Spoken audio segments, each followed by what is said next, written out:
우리 인간들의 삶에는 이렇게 좋은 일만 있으면 얼마나 좋겠어요. 그런데 불행한 일들이 참 많습니다. 예수 믿는 분들 가운데서도 어려운 일 당하는 분들 많아요. 정말 많습니다. 좋은 일만 있어도 사실은 쉽지 않은데 왜 자꾸 우리에게 이런 일이 있을까? 이걸 가지고 많은 사람들이 고민하고 걱정하고 연구하고 그랬습니다. 그런데 왜 이런 불행한 일들이 자꾸 일어날까에 대한 답이 딱히 없습니다. 예를 들자면 위대한 신학자 중에 한 사람이었던 어거스틴이라고 하는 사람은 이 땅에 선이 가득 차 있어야 되는데 선이 가득 차 있지 못해서 이런 불행한 일들이 생긴다. 그렇게 자기 나름대로 신학적인 연구 답변을 내놓았습니다. 근데 그것도 정답이 아닙니다.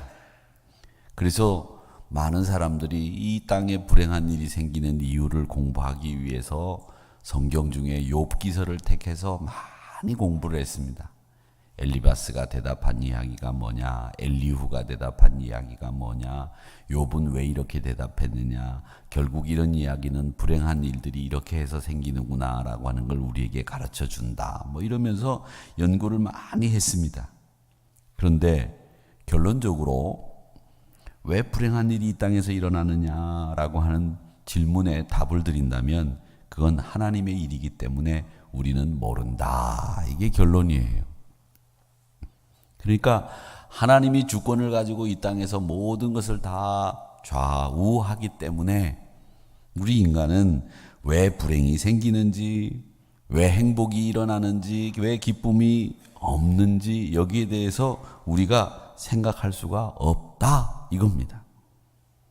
그런데 우리가 또 가만히 생각해 보면 이런 생각을 할 수 있게 돼요. 뭐냐면 이게 불행이라고 우리가 생각을 하는데 하나님 입장에서는 이걸 정말 불행이라고 생각하실까? 이런 생각을 여러분 해보게 됩니다. 여러분 어떻습니까? 나는 불행이라고 생각했어요. 나는 이건 정말 큰일 났다고 생각했어요. 그런데 하나님 입장에서는 이게 불행이 아니고 우리에게 꼭 필요한 인생의 과정이에요. 꼭 필요한 우리의 삶의 한 부분이라고 한다면 우리 혼자 불행이라고 생각하는 것으로 끝나면 되는 것을 우리는 그걸 다른 사람에게도 이게 불행이다라고 전파하고 이런 일을 겪지 말라고 이야기하는 것은 하나님의 뜻에 위배되는 것 아닐까? 이런 생각에 이르게 되는 겁니다. 그래서 우리가 불행이라고 생각하는 것이 정말 불행인가? 아니면 나에게 유익한 도움이 되는 약이 되는가? 이런 생각을 해보면 저는 우리가 당한 상황을 가지고 먼 미래에 제가 그 당한 일을 회상하면서 이렇게 지나가 보면 이게 정말 힘들고 어려운 일이었는가라는 생각을 하게 된다는 겁니다. 우리가 어떤 사실을 이렇게 보고 난 뒤에 어떤 분들은 그걸 아니 이렇게 이야기하는데 다른 분은 맞다 이야기를 합니다. 어떤 분들은 이 강대상을 보고 이 교회 이 색깔하고 분위기가 참 잘 맞네요. 그렇게 얘기를 하는데 어떤 분들은 이 강대상이 우리 교회 색깔하고 너무 맞아가지고 도드라지는 게 없어가지고 튀지를 않아가지고 안 보인다는 거예요. 생각이 다 다른 거죠. 근데 우리 생각이 불행이라고 했던 것이 하나님의 생각과 똑같은가라고 하는 것을 생각해 보면 이게 불행과 행복이라고 하는 것은 철저히 내 관점에서만 생각한 것 아닌가 이런 생각을 해보게 되는 겁니다. 그러면 진짜 행복이 뭐냐? 진짜 기쁨이 뭐냐라고 했을 때 우리가 생각해야 될 것이 있습니다. 우리 인간이 도대체 지금 어떤 상황에 지금 빠져 있느냐라고 하는 것이죠.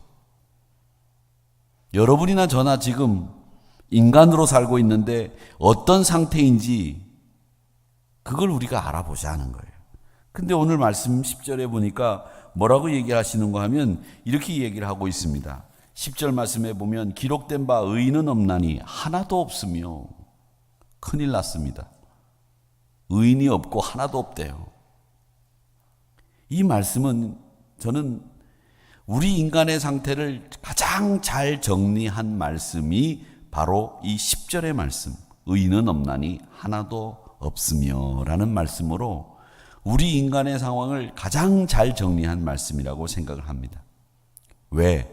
이 말씀은 우리가 한 말이 아니거든요. 하나님의 말씀이거든요. 마치 재판장이 하나님이신데 그 재판장이신 하나님이 피고인 우리를 딱 피고석에 갖다 놓고 판결을 내린 겁니다. 의인은 없나니 하나도 없다. 너희들 의인 아니다. 하나님의 판결입니다. 가장 권위 있고 가장 최종적이고 타협할 수도 없는 확정적인 우리 인간의 상태에 대한 하나님의 선언, 그게 뭐냐면 의인은 없나니 하나도 없다. 여러분, 우리 인간이 죄를 지어서 죄인입니까? 아닙니다. 우리는 죄인으로 태어났습니다. 이걸 우리는 원죄라고 부르고, 이 원죄를 시편 51편 5절에서는 뭐라고 얘기하시냐면 우리가 죄악 중에 출생했다. 어머니가 죄 중에서 나를 잉태했다 하는 거예요. 여러분, 어린아이들을 생각해 보세요. 세상의 때라고는 어느 것 하나 물들지 않는 순진함의 대명사인 어린아이들. 그 어린아이들이 얼마나 이쁩니까? 예배 끝나고 난 뒤에 저는 그 어린아이들이 지나가다가 이렇게 저를 쳐다보면 얼마나 이쁜지 말이죠. 항상 주머니에다가 이 사탕을 넣어갖고 있다가 우리 아이들 만나면 내가 하나씩 줘야지. 이 10년째 그렇게 생각하는데 한 번도 못했어요. 한 번 했나? 그 귀여운 것들한테 사탕 하나를 못 줘봐요. 근데 그 녀석들이 얼마나 말도 잘 듣는지 요즘에는 목사님한테 배꼽 인사해봐 그러면은 이렇게 인사해요. 배꼽 인사는 손을 배꼽에다 갖다 대고 이러면 돼. 근데 그게 얼마나 이쁘고 귀여운지 말이죠. 근데 그런 녀석들이 말이죠. 나가가지고 친구들하고 어울려서 어린이집 갔다 오고 난 뒤에 욕을 하고 거짓말을 해요. 참 신기하죠? 이기심을 가르치지 않았는데도 소유욕이 강하고 동생하고 장난감 가지고 싸우다가 상대방 깨물고 꼬집고 그리고 화가 나서 몸을 부르르 떨기도 하고 이런 걸 보면 아하, 이 사람이 원죄를 가지고 죄 중에 출생했다라고 하는 이 성경 말씀이 딱 맞구나 이런 생각이 들어요. 사과나무에 가을이 되면 사과가 열리는 것처럼 죄인이 하나도 없고 의인이 하나도 없는, 죄인으로 태어나서 의인이 하나도 없는 우리의 모습 속에 이 죄인에게서 죄라고 하는 열매는 그냥 맺히게 되어 있는 거예요. 노력하지 않아도 여러분, 우리는 저절로 죄의 열매가 맺히게 되어 있는 사람들이에요. 그거 아셔야 됩니다. 그러니까 우리가 아무리 죄인이 아니라고 외쳐도 소용없어요. 하나님이 너희들은 죄인이고 의인은 하나도 없다 이렇게 선언해 버리셨어요. 요한일서 말씀에서는 뭐라고 말씀하시는 줄 아십니까? 너희가 죄 없다고 하면 니네들을 스스로 속이는 거야.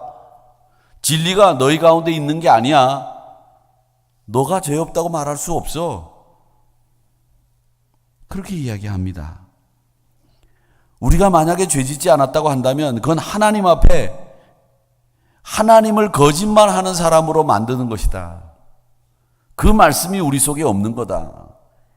그러니까 죄를 미화시키려고 하지 마. 죄를 숨기려고 하지 마. 죄를 정당화시키지 마. 자기 합리화시키지 마. 남 탓하지 마. 자기 포장하지 마.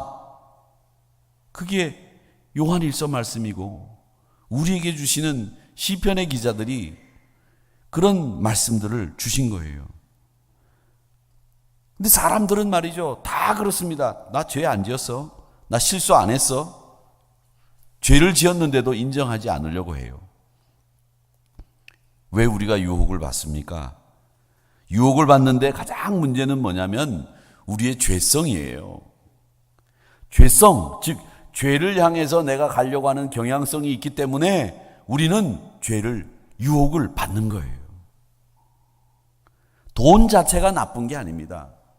돈이 나쁜 게 아니죠. 그런데 돈을 더 가지고자 하는 마음이 우리 인간의 마음에 찾아오는 거예요. 그게 유혹이 되는 거죠. 돈이 나쁜 거면 돈 쓰면 안 되죠. 그러니까 어떤 분이 목사님 돈이 나쁜 거라 요즘에 저는 카드만 씁니다. 그렇게 얘기하시는 분이 있는데 애기 그런 말장난 하시면 안 되죠. 돈 나쁜 거 아니에요. 돈 좋은 거예요. 여기도 돈이 있어요. 근데 이게 돈이 아니고 하나님 앞에 드려진 거기 때문에 성물이 되고 구별된 예물이 된 거죠. 돈이 예물이 될 수도 있는 거예요. 돈이 왜 나쁩니까? 그런데 그 돈을 더 가지려고 하는 인간의 마음이 나쁜 거죠.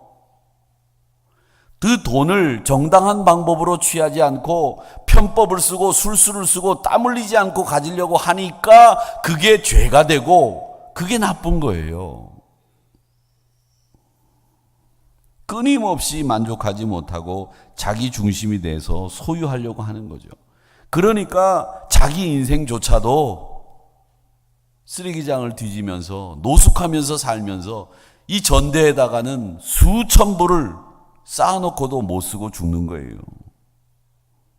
성경에 의인이 없다고 하는 말씀은, 이 말씀은 여러분 지금 여러분들이 죄를 짓고 있다는 얘기를 하는 건 아니고요. 이 말은 뭐냐면 죄의 문제로부터 자유로운 사람이 아무도 없다는 거예요. 다 죄의 문제에 얽힌다는 거예요. 누구만 죄인이고 누구만 죄 짓는 게 아니라는 거죠. 로버트 할리만 마약 먹다가 걸려가지고 들어가는 게 아니라는 거예요. 우리도 갈 수 있다는 거죠. 그런 사람들의 모습을 보면서 너희도 조심해. 이게 하나님이 우리에게 주시는 말씀이에요. 근데 11절 말씀에 보니까 아주 더 가슴을 뜨끔하게 하는 말씀이 있어요. 뭐라고 하느냐면 깨닫는 자도 없고 하나님을 찾는 자도 없다. 이 깨닫는 자 없다는 말은 영적인 깨달음을 얘기하는 거죠. 세상의 지식, 정보 넘쳐나죠. 뭐 얘기하면 요즘 젊은이들은 말이죠. 정말 당할 재간이 없을 정도로 넘치는 지식이나 정보를 가지고 있습니다만은, 그런데 여러분, 저는 가끔 그런 생각을 해요. 검색하는데 영적인 검색 장치가 있었으면 좋겠다. 네이버나 유튜브 같은 검색 장치 말고 영적인 검색 장치, 그게 있었으면 좋겠다. 유튜브, 네이버가 아니라 영적인 것을 검색해 볼 수 있는. 근데 우리 사람들이 이상할이 많지 지식이나 정보에는 민감해요. 이게 어떻다 저렇다 말이죠. 어떤 물건에 대한 정보 같은 것을 많은 분들이 정확하게 알고 그걸 이거저거 구별을 해가지고 나온 말이 뭐냐, 요즘 쓰는 말이 가성비라는 말을 쓰는 거예요. 돈을 투자한 것에 비해서 얼마만큼 큰 효과를 볼 수 있는 물건이냐, 가성비. 그런 거를 따지는 거예요. 그런데 정작 이상할이 많지, 정말 이상할이 많지. 우리 사람들이 요즘 신경 안 쓰는 게 뭐냐, 영적 세계에 대해서는 전혀 신경을 안 써요. 예수 믿는 분들조차도. 정말 똑똑한 사람이고 정말 그 사람은 많이 배운 분인데 영적 세계에 대해서는 전혀 관심을 기울이지 않습니다. 진리에 대해서도 그렇고 영원한 세계에 대해서도 그렇고 죽음 이후에 대해서도 생각하지 않으려고 해요. 그게 영적 세계에 대해서 무지한 거죠. 관심도 없습니다. 그런 얘기하면 귀 닫아버리고 마음 닫아버려요. 그리고 어떤 얘기 좋아하느냐? 복 받으라는 얘기만 좋아해요. 왜? 영적 세계에 무지하니까, 영적 세계에 관심이 없으니까 그런 일에 대해서는 딱 귀를 닫고 마음 문 닫아버리는 거죠. 그리고 주식이나 부동산이나 건강이나 정치 이야기하면 흥분합니다. 말이지, 요즘 말이지, 불이 왜 이렇게 많이 나느냐고 그러면서 말이지, 막 흥분합니다. 저런 사람이 뭐 장관이 될 수 있느냐는 둥 막 그러면서 막 열내고 말이죠. 근데 영적인 얘기만 나오면 하품해요. 여러분, 이게 죄인의 모습이고 죄의 결과입니다. 진리를 듣지 않고 귀 막으려고 하는 거 영적으로 무지하기 때문에, 깨달음이 없기 때문에 그렇습니다. 여러분, 제가 늘 말씀드리죠. 여러분의 가치는 뭘로 결정되느냐? 여러분이 얼마를 버느냐, 여러분이 얼마의 지식을 가지고 있느냐, 여러분이 박사학위를 가지고 있느냐, 여러분이 얼마만큼의 자산가냐, 이걸로 여러분의 가치가 결정되는 게 아니에요. 여러분의 가치는 여러분이 얼마나 영적으로 고귀한 존재인지, 그 영적인 가치에 의해서 여러분의 가치가 결정되는 거예요. 그래서 사도 바울이 그 영적인 가치를 모르는 사람에 대해서 13절 14절에서 뭐라고 얘기합니까? 그렇게 이야기합니다. 목구멍은 열린 무덤, 혀로는 속이는 걸 일삼고, 입술에는 독사의 독이 있고, 그 입에는 저주와 악독이 가득하고, 그 발은 피 흘리는 대로 빠르고, 파멸과 고생이 그 길에 있고, 평강의 길을 알지 못하고, 눈앞에는 하나님을 두려워하는 게 없다. 이게 우리 인간의 모습이라는 거예요. 그러니까 여러분 어떻게 합니까? 뒤에서 욕합니다. 뒤에서 욕해요. 앞에서 욕 못하고. 그 진실하지 못한 거예요. 욕을 하려면 앞에서 욕을 해야지. 뒤에서 욕해요. 그래서 아픔을 겪는 거예요. 말의 이중성, 이게 죄인들의 모습인데, 그 모습을 뭐라고 얘기하느냐? 입술에는 독사의 독이 있대요. 목구멍이 열린 무덤이래요. 혀로는 속임을 일삼는데요. 독이 치명적이죠. 저주와 악독을 쏟아냅니다. 무서운 것 중에 무서운 게 뭐냐? 혀입니다. 혀. 가장 폭력적인 우리의 몸의 무기가 뭐냐? 혀예요. 혀. 일평생 그 사람에게 씻을 수 없는 상처를 입힐 수 있는 우리 몸에 있는 무기가 뭐냐? 혀예요. 혀. 그래서 인간의 죄성이 가장 잘 드러나는 것이 뭐냐 하면 인간의 말입니다. 그래도 우리가 예수 믿고 난 뒤에 가장 먼저 일어나는 변화가 있는데, 그 변화가 뭐냐면 언어가 바뀌어요. 예수 믿으면 언어가 바뀐다는 거예요. 말이 바뀌는 거죠. 우리가 성경 말씀처럼 한 샘에서 뜨거운 물이 찬물이 같이 나오지를 못해요. 예수 믿으면 뜨거운 물, 사람들을 사랑하는 물, 이런 물만 나오기 때문에 우리 말의 언어가 달라져요. 그래서 항상 제가 여러분들에게 말씀드리는데, 말은 사람을 세워주고 격려하고 칭찬하고 그런 말만 하시기로 평생 작정하시기를 축원합니다. 그런 말만 하세요. 내가 그 말 안 하면 그 사람 그 말을 어디서 듣겠냐 말이지. 내가 그 말 안 하면 말이지, 그 사람 그 정신 못 차려. 안 하셔도 돼요. 그 말 한다고 정신 차리는 게 아니라, 그 말 하면 그 관계만 깨져요. 그 말에서 정신 차릴 것 같죠? 정신 안 차려요. 말로 정신 차리는 거 보셨어요? 그것도 사람의 말로? 아니에요. 진짜 변화는 내면의 변화인데, 그 내면의 변화는 말로 되는 게 아니란 말이죠. 하나님의 감동으로 되든지, 그의 삶 속에서 자신이 느낀 것을 가지고 자신의 삶을 되돌아보는 성찰을 통해서, 말씀의 성찰을 통해서 변화가 일어나는 거지, 다른 사람들의 말을 통해서 변화가 일어나는 게 아니에요. 복음 이외에는. 그런데 우리는 18절의 말씀처럼 눈앞에 하나님을 두려워하는 게 없으니 말로 사람의 관계를 깨버리고 말로 씻을 수 없는 상처를 주고 말로 그렇게 하는 거죠. 여러분, 죄의 뿌리는 하나님을 두려워하지 않는 데 있습니다. 하나님을 두려워하지 않는 그 자리에 보면 죄의 뿌리가 다 있어요. 죄인은 하나님을 염두에 두지 않습니다. 하나님 의식하지 않아요.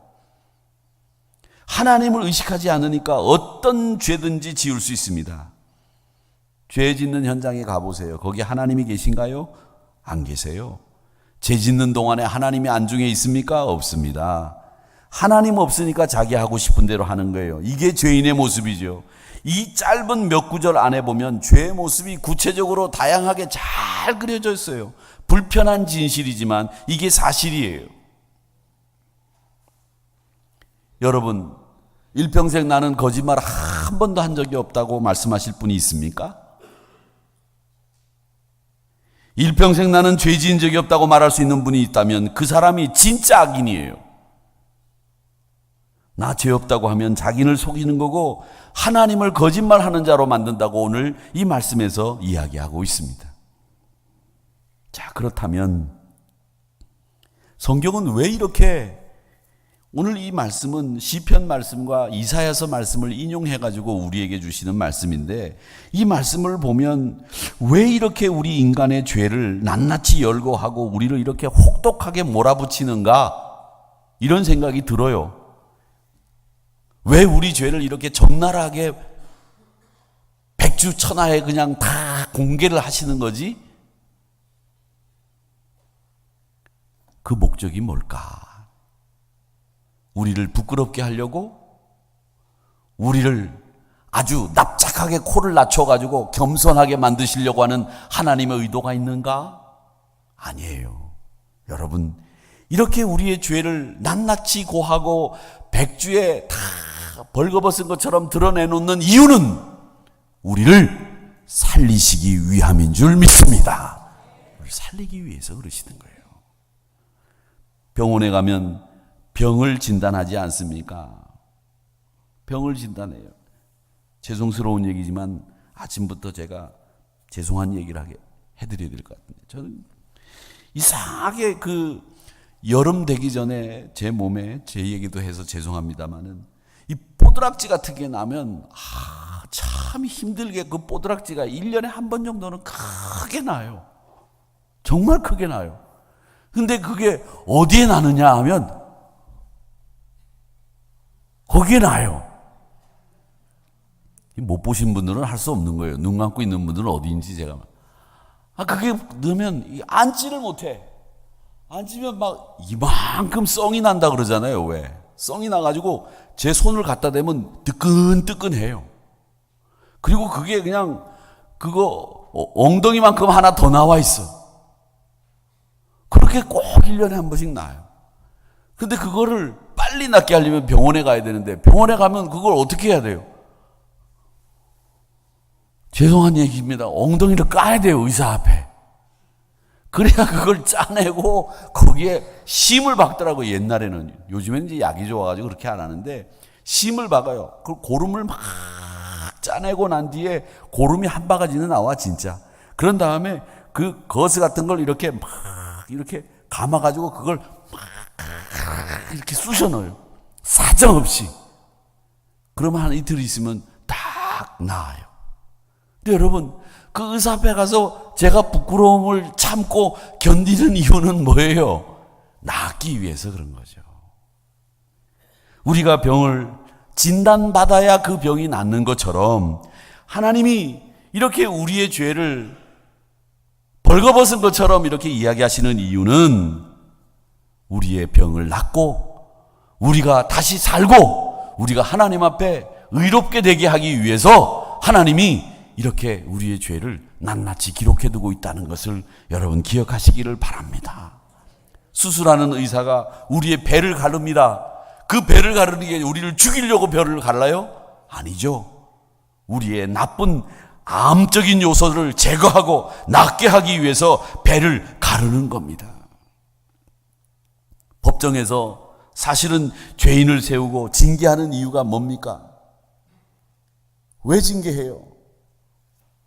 그 사람을 제대로 사람 만들고 이 세상을 바른 사회로 만들기 위해서 죄 지은 사람들을 법정에 세우는 거예요. 사실은 법정에서 징계해가지고 그 사람을 교도소에다 갖다 넣는 이유는 그 사람을 새롭게 만들기 위해서 그렇게 하는 거죠. 물론 그 가운데 억울한 사람도 있고 그 가운데 원통한 사람들도 있고 얼마나 많은 사람들이 있어요. 그런 가운데에서 명명백백하게 어떤 분은 깨끗하다고 하는 것이 드러나기도 하고 뭐 여러 가지 일들이 일어나지 않습니까? 중요한 점은 그게 중요한 게 아니에요. 죄에 대한 태도, 그게 중요한 건데 그게 뭐냐? 여러분, 우리가 병 낫기 위해서는 그렇습니다. 나는 죄인입니다. 이렇게 솔직하게 자기의 죄인됨을 인정하면 살 길이 열린다. 이걸 오늘 말씀하시기 위해서 오늘 이렇게 우리의 죄를 낱낱이 기록해두고 있다는 겁니다. 사랑하는 성도 여러분, 한번 우리 같이 따라합시다. 그렇습니다. 나는 죄인입니다. 그렇습니다. 나는 죄인입니다. 솔직하게 자기의 죄인됨을 인정하면 살 길이 열리는 줄 믿습니다. 교회 오래 다녀도 한 번도 내가 죄인입니다 이렇게 말한 적이 없는 분들, 죄 문제를 해결하셔야 교회 오래 다니는 거 상관없이 진리 안에 들어갈 줄 믿습니다. 죄 문제에 대해서 정확한 접근과 이해 없이는 이 십자가를 만날 수가 없어요. 저하고 여러분이 그렇습니다.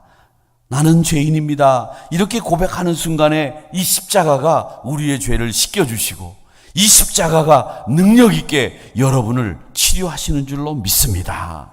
은혜가 임합니다. 주님 만납니다. 그래야 내 안에 생기가 돌고 부흥의 기초가 자리 잡게 되는 줄로 믿습니다. 하나님은 죄에 대해서 미온적이거나 망설이지 않습니다. 하나님은 여러분 죄를 사소하게 여기지 않으시고 굉장히 민감하시게 다루시는 분이 우리 하나님이십니다. 그래서 자기 아들조차도 내어놓고 자기 아들조차도 죽이고서라도 우리 죄를 해결해 주시기를 원하신다는 걸 아셔야 돼요. 우리 주님이 십자가에 매달린 건 우리 하나님께서 죄에 대해서 그렇게 사소하게 여기거나 그냥 넘어가는 법이 없다는 걸 보여주시는 거예요. 그래서 하나님이 무서운 분이에요. 하나님이 정말 무서운 분이라니까요. 죄인으로 우리는 여러분 끝날 인생이 아닙니다. 우리가 예수 믿었으니, 우리가 하나님 믿었으니 우리가 죄인으로 우리 인생을 끝낼 수 있습니까? 죄인으로 인생 끝낼 수 없죠. 우리를 다시 살리시기 위해서 너희들이 지은 죄를 이렇게 낱낱하게 기록하고 있는 거예요. 우리를 살리시기 위해서. 그래서 십자가에서 그리스도가 죽으시고 그 죽으심으로 말미암아 우리를 대신해서 심판받고 지옥 갈 우리 인생이 천국으로 갈 수 있도록 만들어 주신 거예요. 이게 십자가의 힘이에요. 자유함을 얻었죠. 우리의 기질로부터 자유함 얻었고 우리의 성질로부터 자유함 얻었고 자유함 얻었어요. 지난주 이렇게 우리 장로님들하고 말씀의 묵상을 하는데 장로님들이 이런저런 얘기를 하시는데요.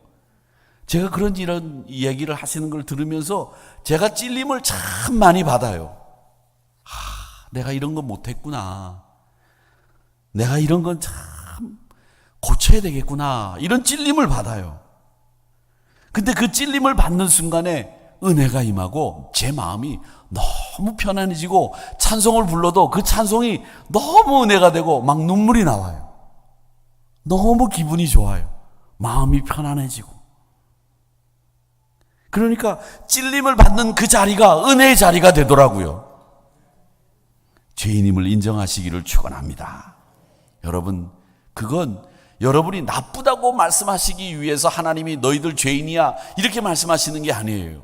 우리가 죄인임을, 시너라고 하는 죄인임을 인정하는 순간에 하나님께서 우리에게 구원, 셀베이션, 그걸 받는 은혜의 자리로 인도하신다는 것을 기억하시기를 축원합니다. 은혜는 하나님 제가 은혜 사모합니다. 행복하게 만들어주세요. 그 자리에 은혜가 임하는 게 아니라 하나님, 저는 부끄러운 죄인입니다. 주님의 말씀처럼 창기와 세리와 같이 하나님 앞에 부끄러워서 낯을 들지 못하고 저 구석에 가서 회개 기도를 드리는 사람에게 은혜가 임하는 줄 믿습니다. 그게 은혜의 자리예요. 그게 바로 부흥의 기초. 시너가 셀베이션의 자리에 가게 되는 그 부흥의 기초가 된다는 사실을 여러분 기억하시기를 주님의 이름으로 축원합니다. 우리가 예수 믿으면 죄에 대해서 하나님이 우리에게 죄를 물을 이유가 싹 사라지는 거예요. 다시 죄의 문제로 심판받지 않고 영생함을 얻게 되는 줄로 믿습니다. 여러분이 내가 죄인입니다 라고 하는 그 고백을 통해서 하나님의 영광의 보좌의 자리에 앉게 되기를 주님의 이름으로 축원합니다. 내가 죄인입니다 라고 하는 고백을 통해서 여러분이 은혜의 자리에 앉기를 축원합니다. 이게 부흥의 기초예요. 이 사실을 꼭 기억하시면서 여러분, 우리 사랑하는 성도 여러분, 오늘 이 아침 시간에 제가 여러분들에게 따라하라고 한 그 말이 여러분 사실은 마뜩하지 않을 수도 있어요. 새벽부터 부흥 새벽 기도회라고 먼 길을 해서 갔더니만 목사가 시키기를 나는 죄인입니다. 나는 죄인입니다. 이것만 시키더만 다음부터는 안 가. 내가 뭐 그렇게 죄를 많이 지었다고 그렇게 얘기할 수도 있겠습니다. 그런데 여러분, 우리가 죄인이라고 하는 것으로 끝나는 것이 아니라 하나님께서 의의 옷을 입혀주시기 위해서 여러분을 이 자리에 불러주신 거예요. 여러분은 정말 이 세상에 누구도 세탁할 수 없는 하얀 의의 흰옷을 입으시고 하나님의 영광의 자리에 앉으시는 복된 성도님들이 되셔야 되겠는데, 그 복된 성도, 은혜의 자리에 앉기 위해서는 하나님, 제가 죄인입니다 이렇게 고백하는 그 자리가 은혜의 자리라고 하는 것을 기억하시면서 이 부흥의 기초를 잊지 말고 꼭 기억하며 살아가는 저와 여러분이 되시기를 주님의 이름으로 축원합니다. 기도하겠습니다.